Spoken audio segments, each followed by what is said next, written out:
thank you to all of my panelists for your time and interest and sharing of your experience. For such a lovely lunch. I'm going to do a quick poll here to make sure we know who's in the room and we can all sort of tailor our interventions to those that would be most useful for the people in the room. If I could ask everybody in the room who is associated with government at some level, that could be national, state, local, ULB, to raise your hand, please. All right. All right, great. If I could get everybody who would associate as private sector or entrepreneur to raise your hand. All right. Civil society actors in the room that are here. Excellent. And maybe last but not least, financiers or people who have access to finances. Aha, I guess that's... Now we know where everyone sits. So, thank you guys again for coming. And Jagan, thank you and your team for setting up a wonderful flow of today's events. It was nice to start off with the political level buy-in and visioning. It was great to hear all of the discussion about partnerships. It's wonderful to see all of the approaches people are taking in terms of technology and private sector and innovation. And you've all returned after lunch to figure out how to get money. And so now we'll talk a little bit about what's been working and not working in the sector. I'll briefly frame the sector in terms of how USAID thinks about finance, and then ask each of the panelists to introduce themselves and provide a little bit of additional background about how what they've been doing through their career and are doing currently relates to finance, and then we'll sort of step through each of the four divisions as I'm going to define them on finance. And basically, when we think of finance, our four building blocks, if you will, are first of all and fundamentally an enabling ecosystem. The laws, the governance, the ability of the water through which the financial fish swim. To facilitate that action, we also think of the financial infrastructure. What is in place that actually allows for the financial transactions to take place? And then the two complementary pieces that follow up are the people that have the access to finance, the financiers, and those looking for finance. And so with that, I'll start us off and just ask each of you to introduce yourselves and talk a little bit about what you bring to this discussion. Thank you, Mark, and it's great to be a part of this enriching interaction with all you guys. So, the Tata Trust have started this Tata Automation in 2015.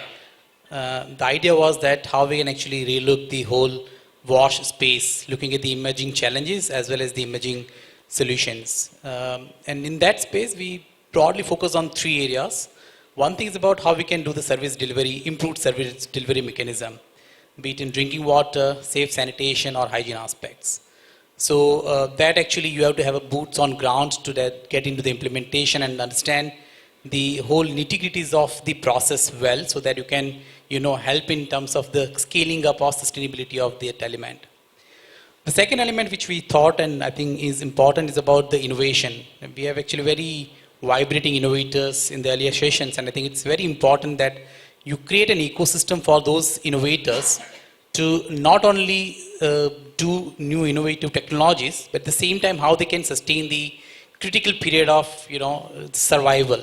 And then the trust try and play that role and partner with some global institution like MIT, IIT Bombay, University of New South Wales to create a new technology innovations and try and see that how it can actually become a part of the mainstream ecosystem of the core interventions. The third aspect, which I think is, again, and as a part of our panel discussion, is about developing innovative financing model. As we all know that the WASH has been so far very highly subsidy-driven element. So we need to look at how this whole shift from the high subsidy to low subsidy to no subsidy should go. And I think someone has to take that kind of a risk that how you promote new innovation in the financing. The trust being a philanthropic institution, we tried and promote that some innovative models of financing and try and see that what could be the best possible, what do you say, the combination of financing which would work in the wash space. And it's not an easy like a short-term goal. We need to look at long-term patient investment into the capacity as well as the operating models. So that's the third area where we have been working. And the core base of all this is about the committed institutions and the behavioral change communication, because that helps in terms of the changing the mindset of not only the interventors or the policymakers, but at the same time also the funder who are actually providing the resources for the innovative space. So that's what the trust has been working on, the achieving a larger SDG goals on the WASH.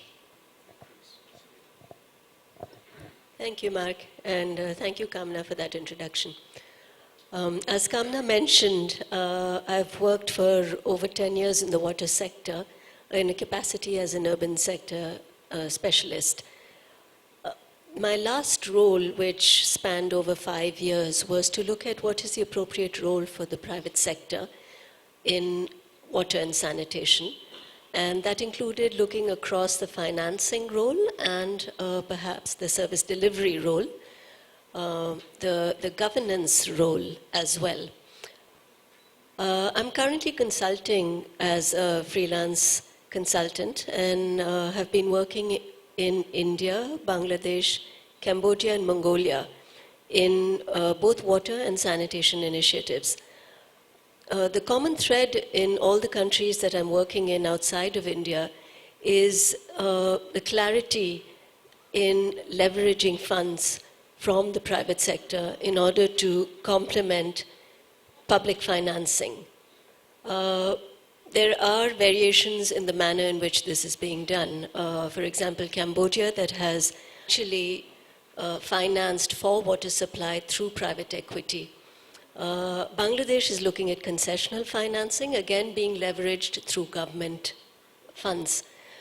So I look forward to discussing some more of these experiences and seeing where perhaps, how perhaps, should I say, India may put an enabling environment in place that will help leverage other sources of financing to the sector. Vineet, maybe we could start with you and work back.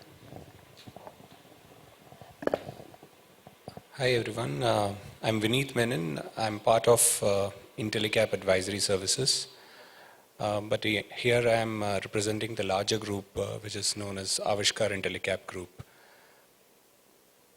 Everyone knows that sanitation is primarily, the services are primarily provided by the government and maybe through a private sector involvement in the government sector, in the government side. But there is a certain 10% or so population which are known as social enterprises, which are trying to improve the service delivery and are not involved in the PPPs of the world. Our entire group is focused on the social enterprise module or the social enterprises working in the impact sector. We have various sectors to focus, but water and sanitation is also one of the key sector where we have invested. Our business models are very simple. We modeled our entire offering around the life cycle of a social enterprise. To begin with, we have an equity fund called Avishkar, which has close to around 300 million under assets under management. We have invested in almost 60 enterprises from various sectors. The moment an enterprise starts growing, he's in demand for, he needs working capital, he needs debt. So we have a company called IntelliGrow. And as and when he matures, he tries to merge or probably buy out few companies. We have, and we also need one enterprise which improves the capacity of the enterprise.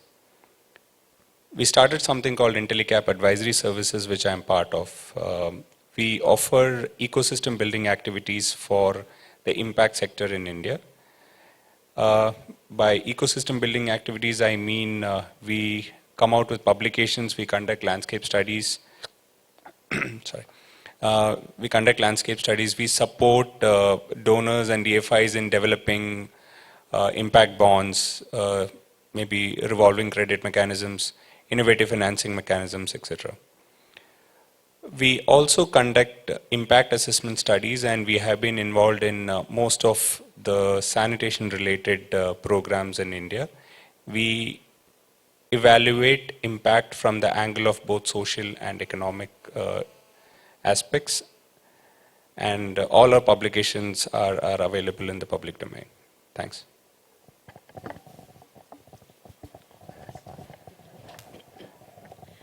I'm Jyoti Parikh. I'm Executive Director of Integrated Research and Action for Development.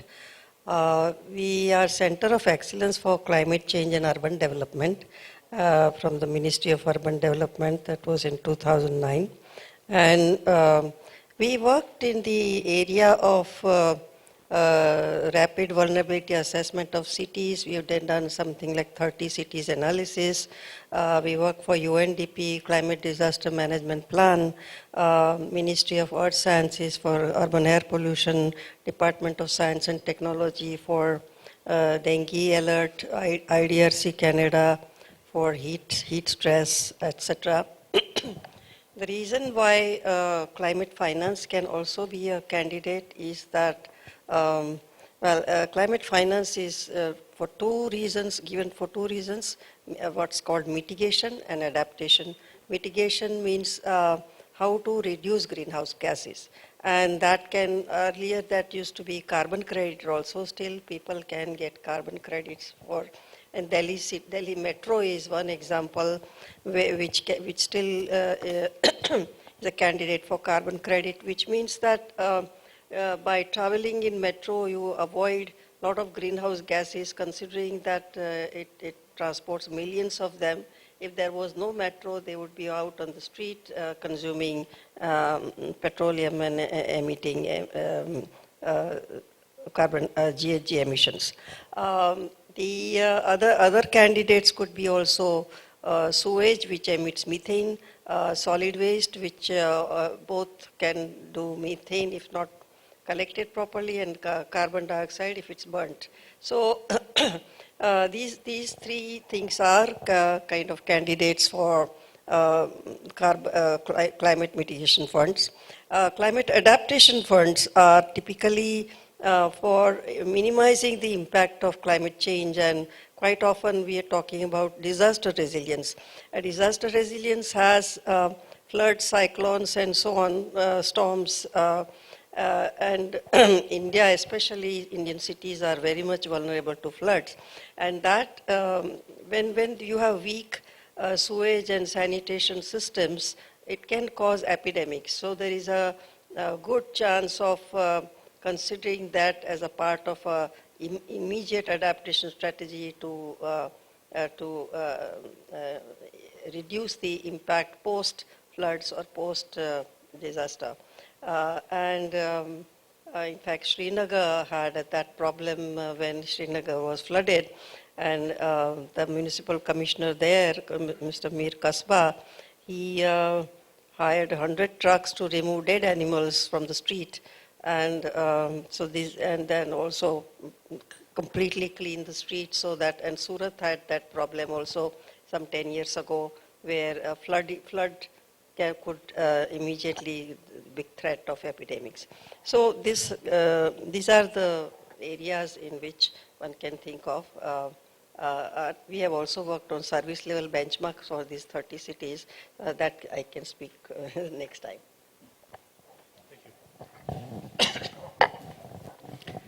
I'm Ravikant Joshi. Many of you may be knowing, but then I have a very interesting story. For first 20 years, I was with Baroda Municipal Corporation. Had many firsts under FireD project, and at that time it was a Renaissance period after 1993, where we were talking of fiscal reforms and the devolution of functions and all those things. So got some arrogance that, okay, I have successfully managed the finances of city, so came out in 2002 to teach other municipal bodies and world how urban local bodies finances should be done. But there was a big question, what are supply side constraints and demand side constraints? That is the infrastructure, financial infrastructure and ecosystem. By the time, and initially it went well up to 2006, 7, 8. By the time I got answers for that, India and the world had moved forward. In a sense, municipal finance reforms and fiscal reforms took the back seat. So then last year I got a chance to change my career from municipal finance to poverty alleviation and livelihoods. So currently I am with the National Urban Livelihood Mission representing UMC Asia for a BMJF funded technical assistance. What exactly there is that what entire this sanitation infrastructure which is getting created, we are facing with the problem of a requirement for the sanitation army, skilled sanitation people with technology coming and all other things, and National Urban Livelihood Mission, whose vision is to provide skillful training and then the self-employment financial infrastructure, whereby any unemployed urban youth would get a gainful self-employment opportunity with a proper skilling. And there we are bringing convergence between the Swachh Bharat mission, which is creating the demand for the skilled sanitary people or sanitary worker, and NULM providing those skilled people to the sanitary sector. So at the moment, since last year, I am working for National Urban Livelihood Mission. Thanks. Thank you. Excellent. Now that we have a little bit better feel on the panel of where we're all sitting and where we're coming from, maybe we'll work through the different components. And clearly we see that there's people with access and information more related to the structural governmental aspects, some more the finance aspects, some looking at private sector, some public, and some who've had a toe in each of those waters. So, Sunitha, maybe you could start us off a little bit about discussing maybe some of what you see, some of the opportunities and some of the constraints that you see in terms of the current ecosystem in India, and to the extent that you're comfortable, both in terms of access to finance for more municipal bodies and potentially also to private sector players.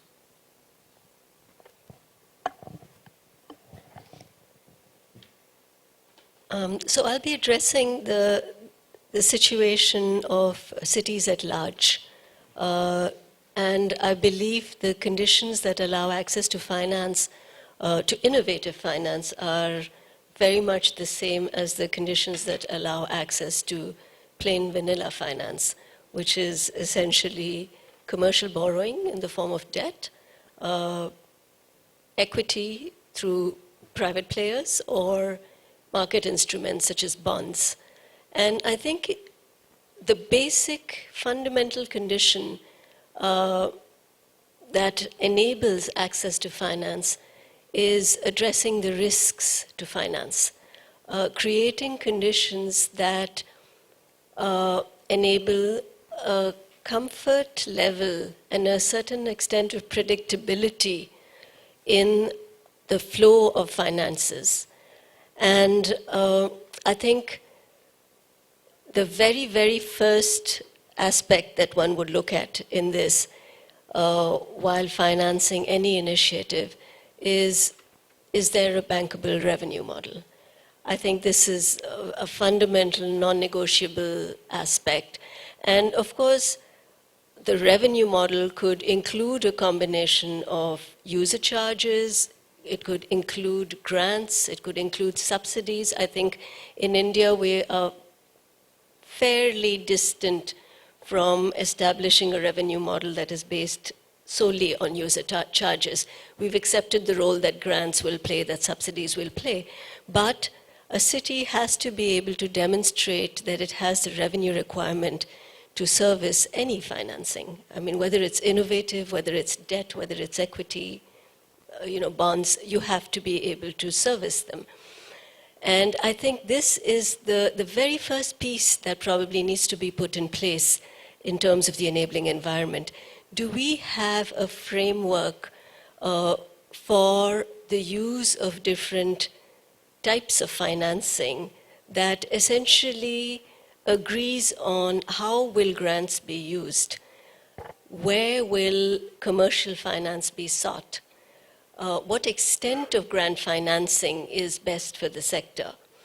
And of course, when you talk of financing in the wash sector, I think it goes a step back, and you cannot separate it from the service levels or the service delivery in the sector.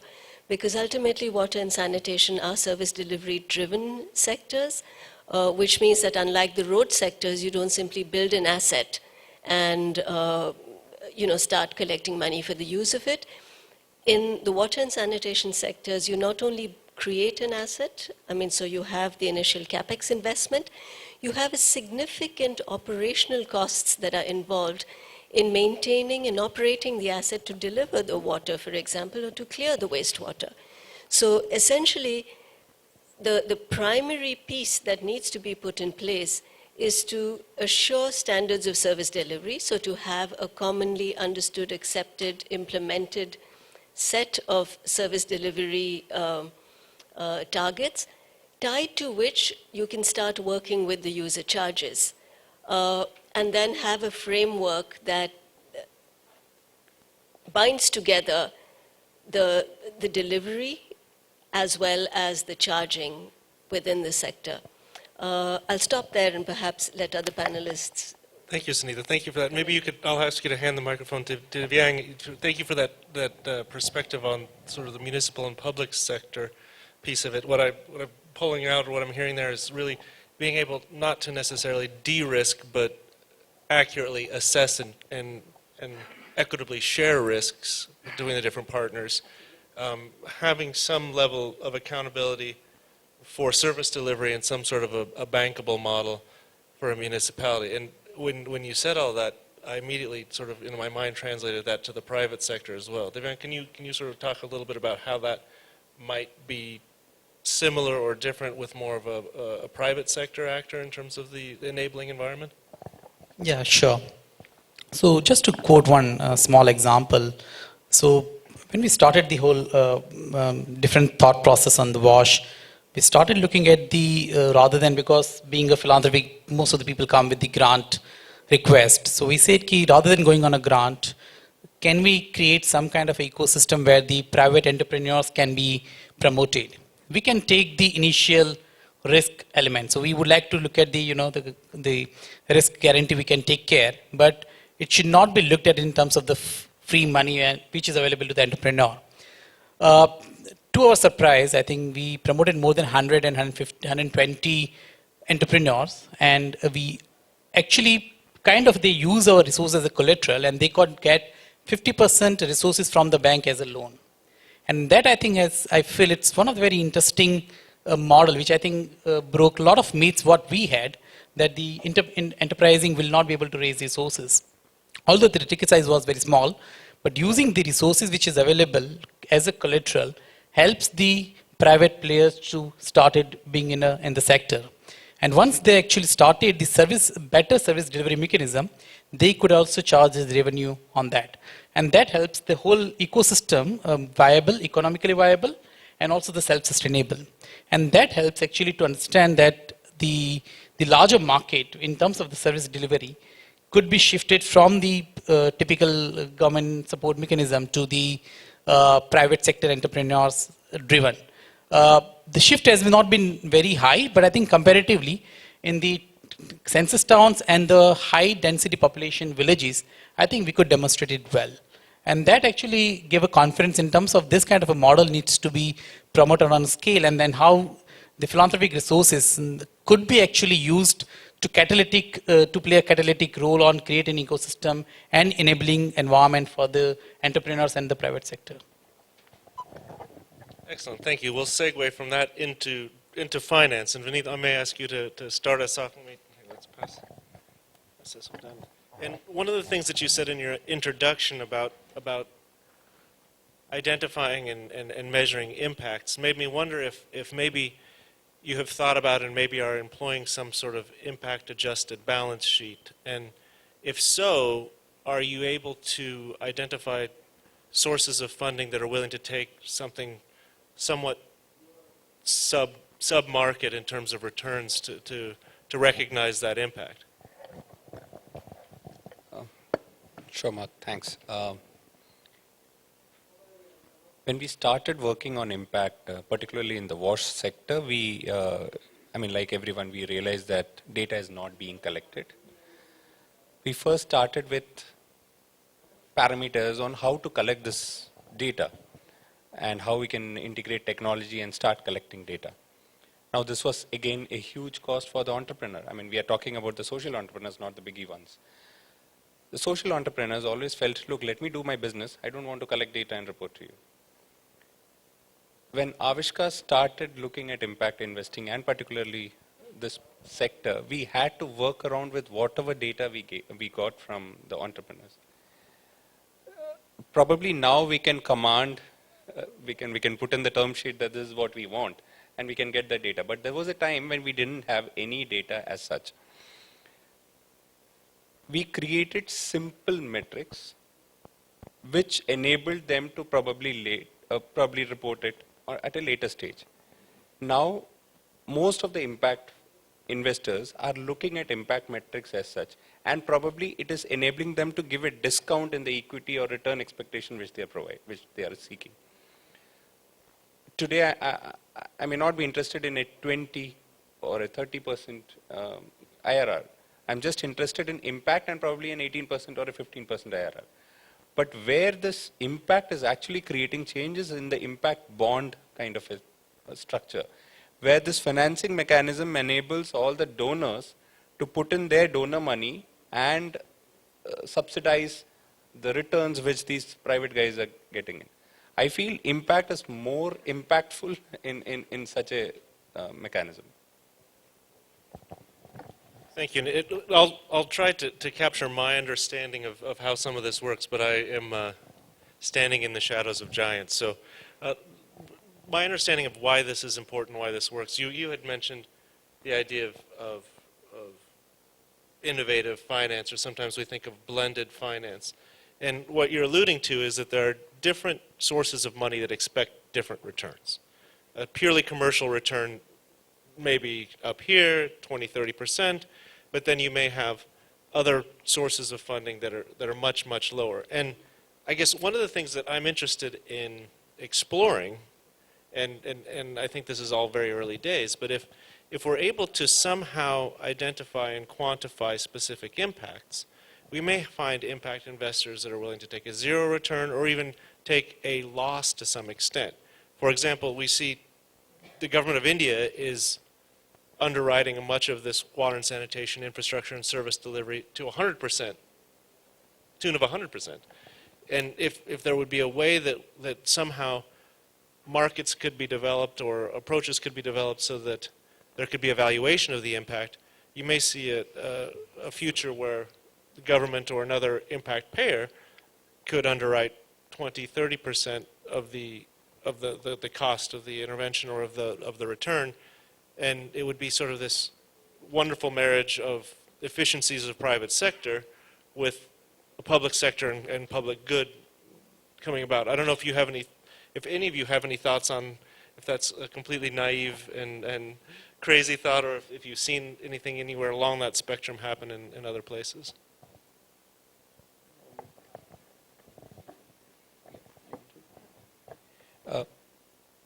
Not exactly. I can't quote examples here, but what I believe, taking a cue from what Divyank and Sunita also said, I strongly believe donor money should slowly be stopped.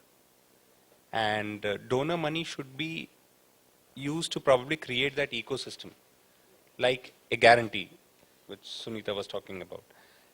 That will enable investors, I'm not only talking about impact investors, it could be commercial investors also, because most of the companies which we have invested in have attracted follow-on investments from commercial investors.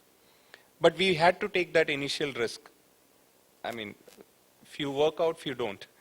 So in particularly in water, we invested in Water Life probably 4-5 years back when they were just starting off. But within 2 years, they did attract commercial investments.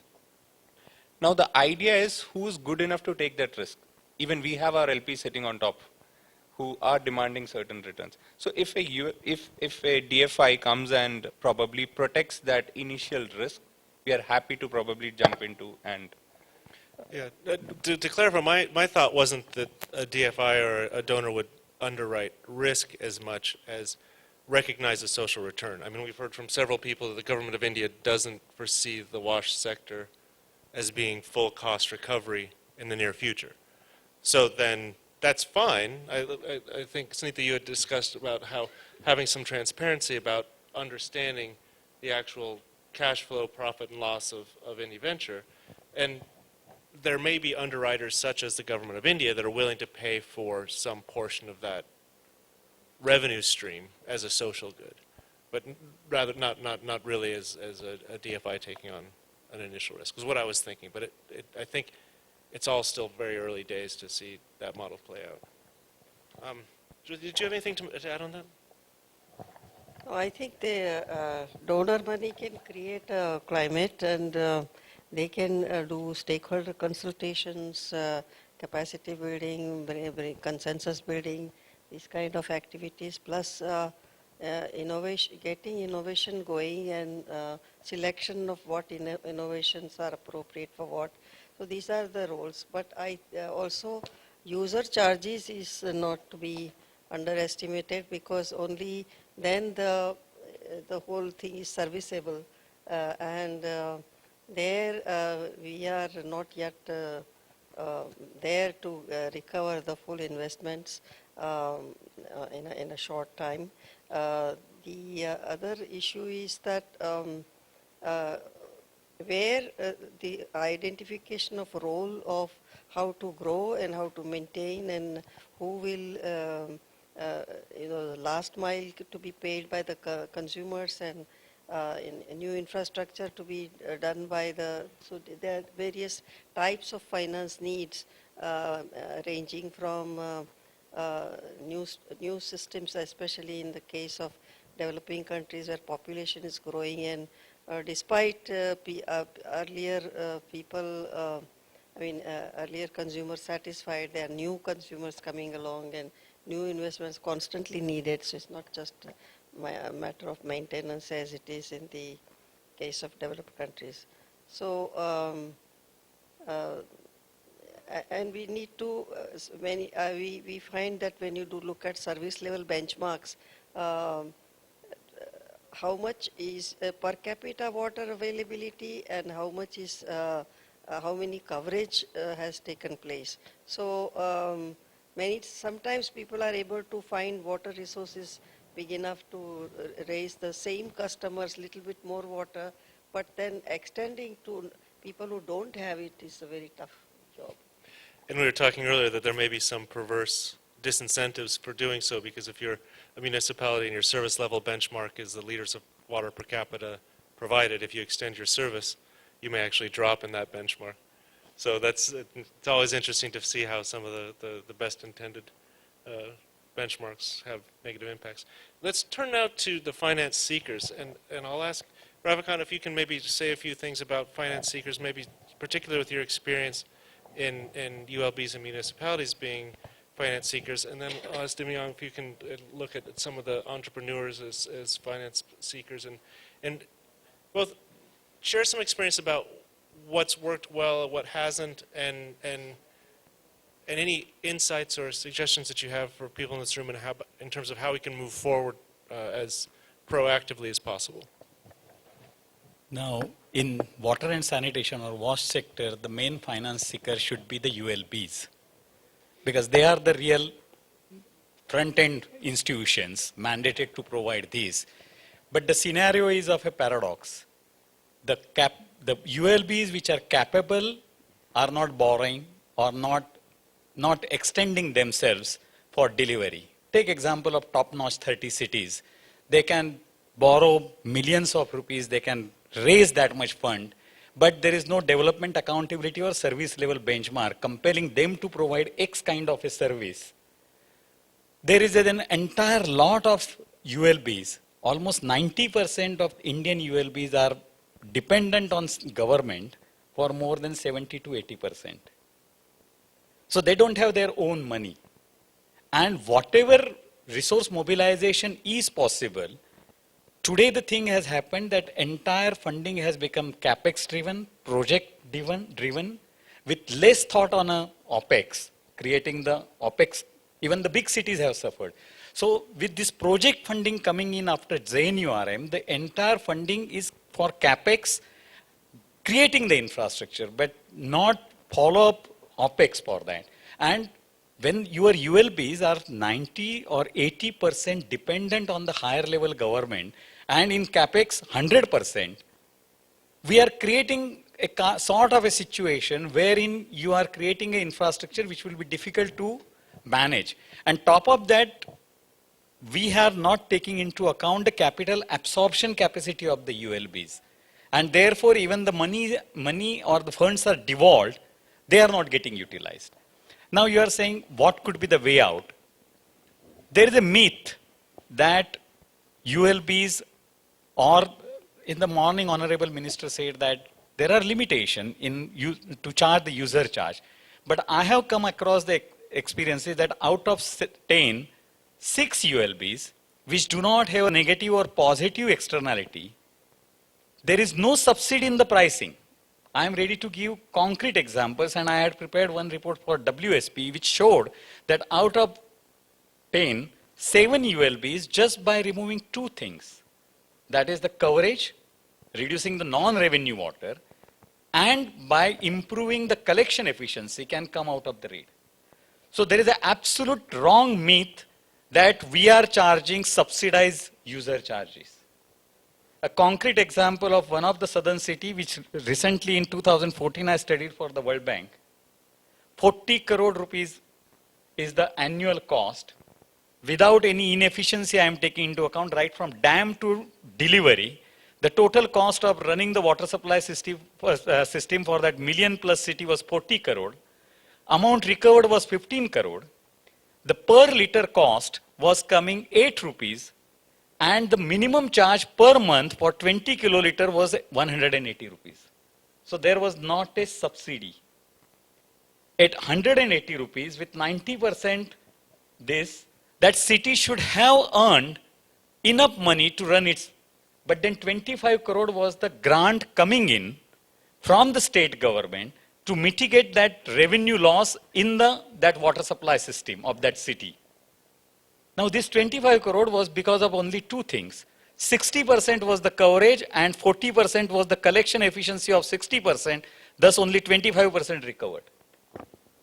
So it's a myth that unviable water supply and sanitation, with certain exceptions like Hyderabad, Shimla, where there is a 4-stage pumping required, you have to bring water from 200 kilometers.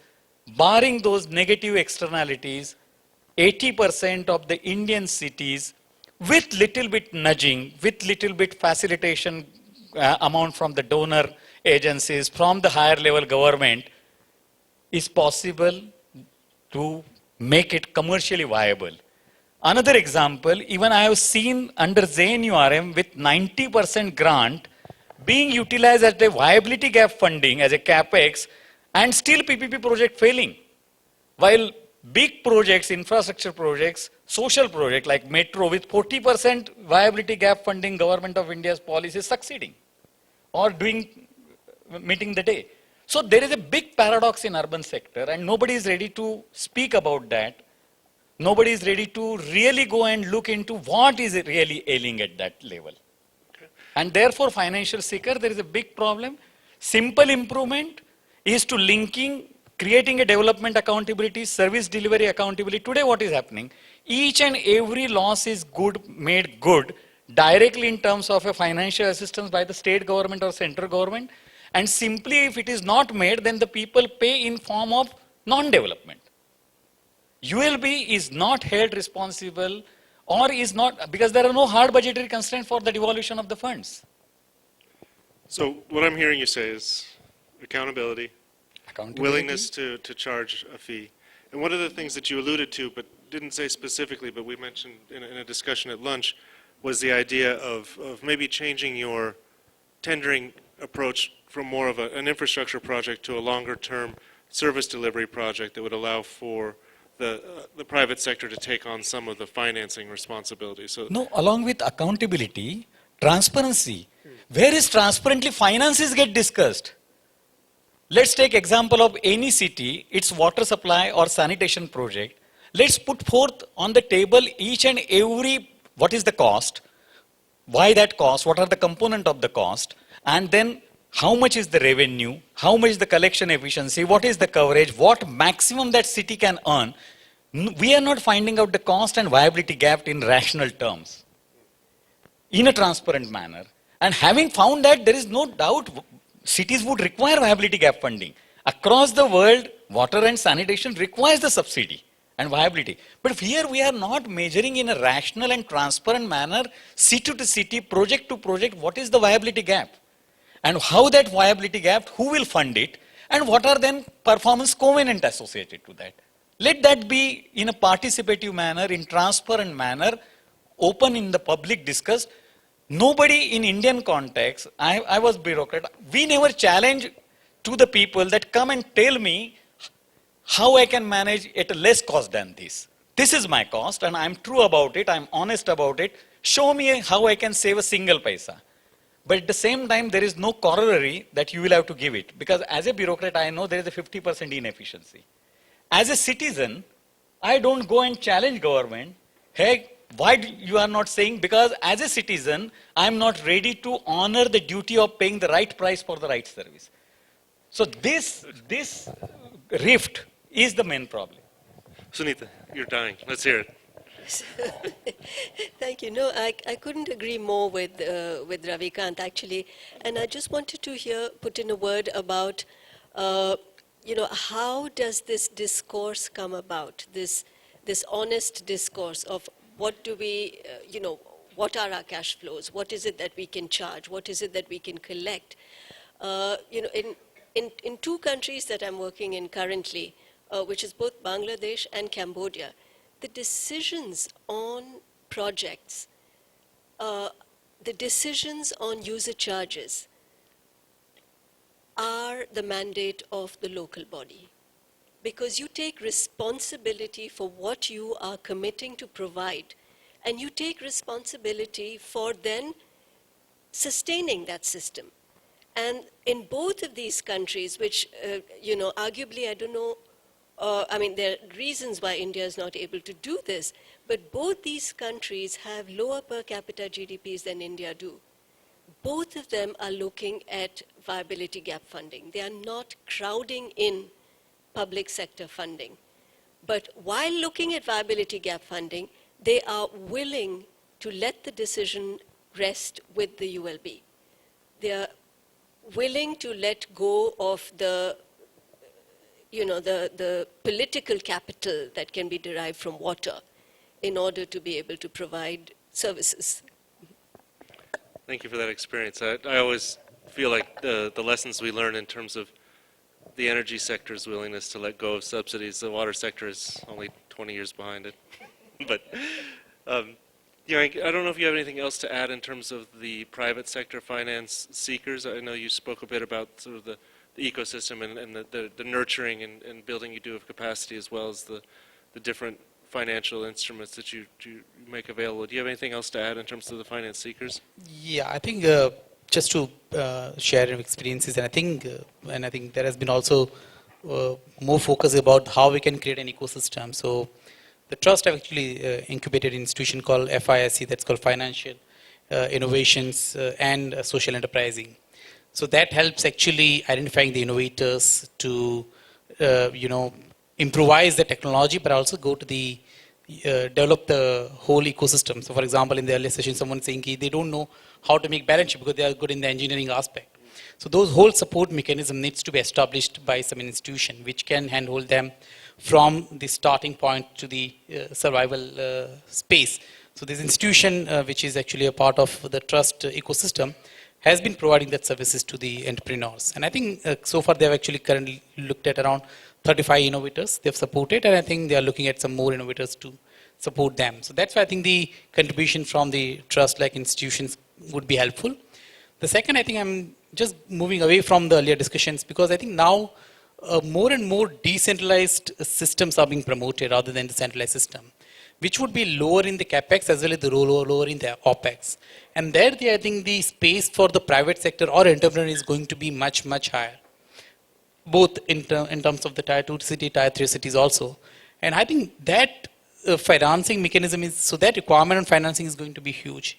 If those actually will really make a, dent into the technological revolution. And that I think ecosystem needs to be supported by the institution, and I think that Avishkar has been doing that, and or maybe the institution which the trust have promoted helped in terms of doing that.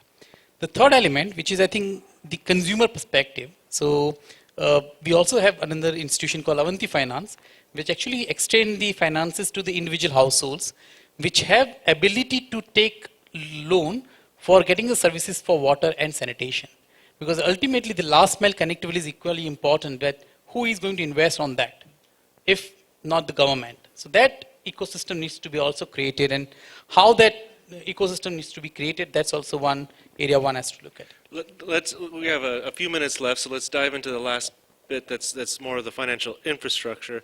And maybe you were talking about that just now. If we are looking at a more decentralized system and a more user-focused approach that's going to require potentially a lot of transactions in terms of moving finance, maybe you can speak a little bit to some of the financial infrastructure that either exists or needs to be developed to help make that happen. So I think there are very, very limited institutions who have been in this space so far in terms of providing consumer financing for specifically on the water and sanitation. The reason behind that, it's a non-productive sector, so that the risk element is sometimes comparatively very, very high. And the second element in terms of the availability in that space financing is also limited. So not more investments are in that space, so that could be extended to the demand. So there is a clear symbol supply and demand gap. I think that needs to be breached. And to start with, I think maybe there is an education requirement for the institutions to invest into that space, so that the enough gap could be first filled up, and then then you can work upon the more innovative models on that. One important element which I feel in that, it's about the creating a very technology platform. If the technology platforms, so currently the major challenge in terms of this transactional of the financing is a high transactional cost. How you create a platforms which actually reduce this transactional cost, and then it becomes very easy for people to get the access to the credit or the finance, and that could be reinvested into the space on sanitation or water requirements. So that's what I think I feel is very, very critical in that current scenario. Right. And Sunitha, maybe you can give us some thoughts on the financial infrastructure on more of the larger scale. For cities particularly, I think a certain amount of standardizing of risk distribution would be critical. And I think this really worked for the road sector. I don't want to draw parallels with the road sector because it is an asset-based sort of sector, whereas water supply and sanitation are service-based sectors.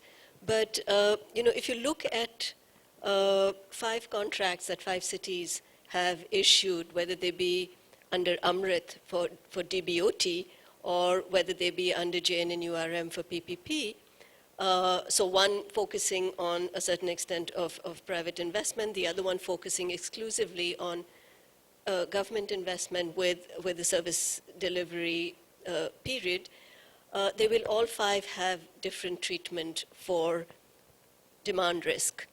Who pays if a customer, or what action do you take if a customer does not pay? What are termination clauses? If a financier sees a project that is taking up standard treatment of key risks, I think there is immediately a comfort built that yes, this is a standard treatment, this is enforceable, logical, has been arrived at through consensus among sector stakeholders, and yes, I can finance this. And this is actually what happened in the road sector, is the standard contract document made an enormous difference. Excellent, excellent. Thank you all for being on the panel. I'll try to do a quick wrap up of what I've heard, and then give you each a chance to provide one last parting thought to our audience as they head out. But I think that we've heard it in a number of different ways, and with a number of different focuses, that the need for transparency, accountability, just sort of a framework where everybody knows what to expect and how things are going to play out are really pivotal. And I think that, you know, the good news and the bad news about all of this are the scale of what we're dealing with. The Toilet Board Coalition has recently estimated that the sanitation economy in India alone is $32 billion, and that it will grow to $62 billion by 2021.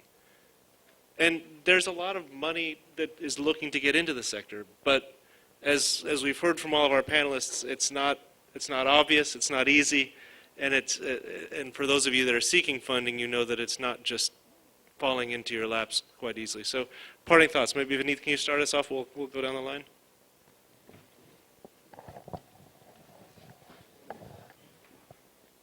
While the challenges, the opportunities we did discuss a lot about, one thing which I wanted to bring about is, if you look at, again, drawing parallels from other sector, when the energy sector probably 3-4 years before, I mean, not the bigger plants now, but probably 3-4 years back when energy sector was booming, lot of these DFIs and donor money created bit of ecosystems like accelerators came up, incubators came up, and even there were a lot of TA programs, the technical assistance programs, which was provided to energy sector as such. I don't see that happening in this sector particularly. I mean, there is a need to encourage maybe accelerators, incubators, and also launch TA programs which will support enterprises or even tell people how to run business in water and sanitation. There is a lot of talent available, but we are not leveraging it.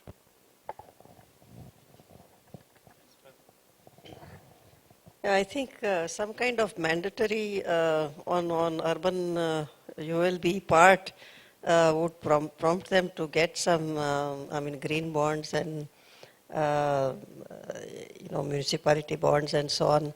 It should be mandatory for them to give that service if people want it, and sometimes it is not seen as though it's their responsibility. Now they are starting 100% energy coverage, energy access, 100% toilet access, and so on. So once that drive has started, I think more people are going into it. ODF, open defecation free, is a kind of a mandate, and so I think people have realized that they have to give it, and this has to be done. It's a three-way solution.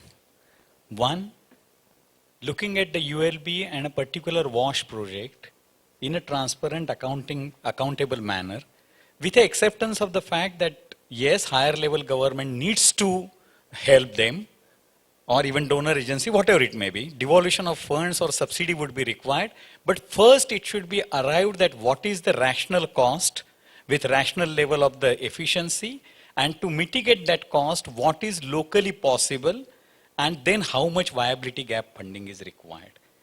Everywhere this process has to happen with a very rational and transparent manner. ULBs will be able to do. Then, because we do not have any budgetary constraints, soft budgetary constraints, take the money, do the capex, even if that OPEX is not operating, your bottom line get eroding. If your OPEX loss increases, government is there to bail out. That culture has to change. Secondly, wherever possible and wherever private sector can deliver with the accountability and efficiency, then it is time to complement or withdraw from the wash sector by totally government kind of a thing.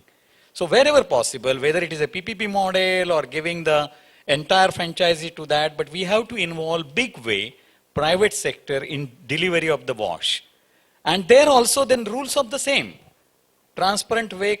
In fact, many times I have seen, for example, Mysore had prepared a contract for PPP, for water supply delivery.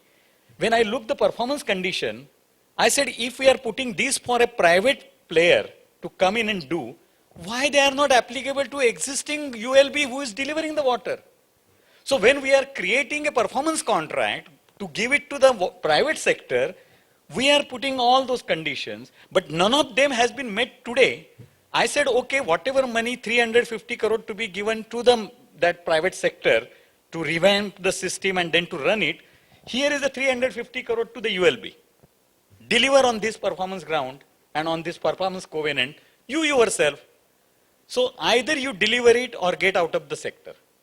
That's the time, and it is not my thing. Earlier, 10 years back, in one of the government advisory, this concept was taken, that first chance should be them, with all support should be given, but in a transparent, accountable manner and in a very open, rational, participative manner. Secondly, to the private sector and all forms of collaboration. It can be independent franchisee, it could be a PPP, what not. And in that, as he said, incubation, even donor agencies will have to put the foot down. They should not be party to this kind of this. They should be for creating the ecosystem, means supporting the civil society, and civil society will have to come on big way for this transparency and accountability.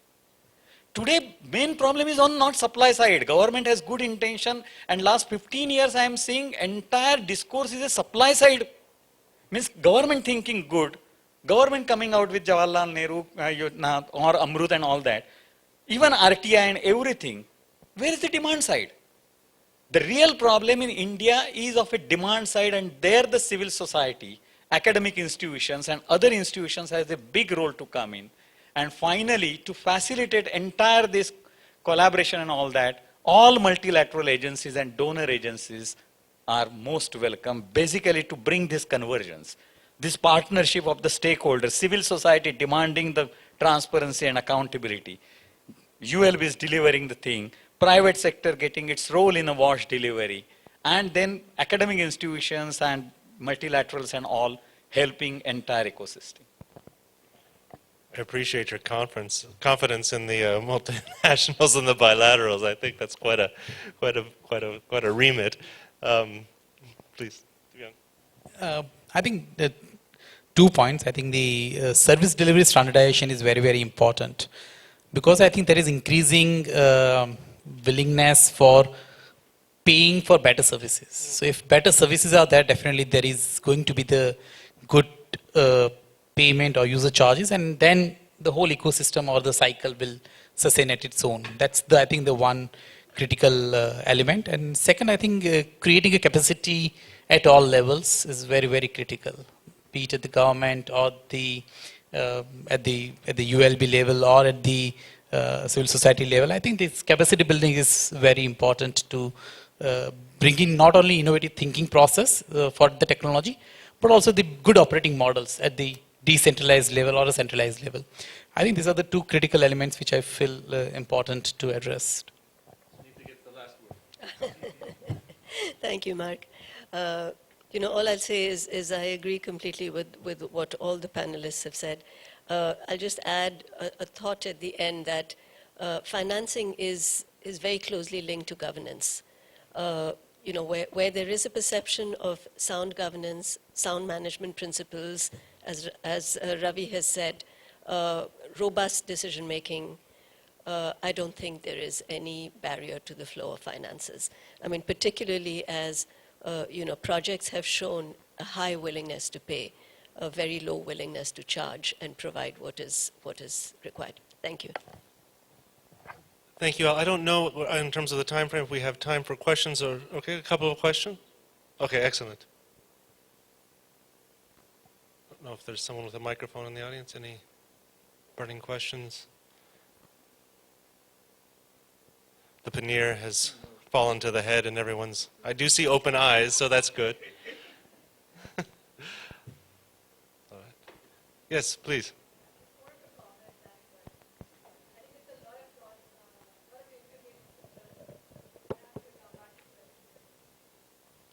Excellent, okay. Manvita.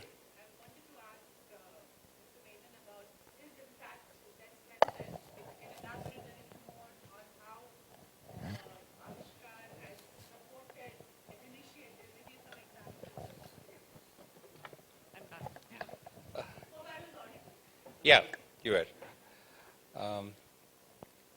From this sector, or I can pick up any sector?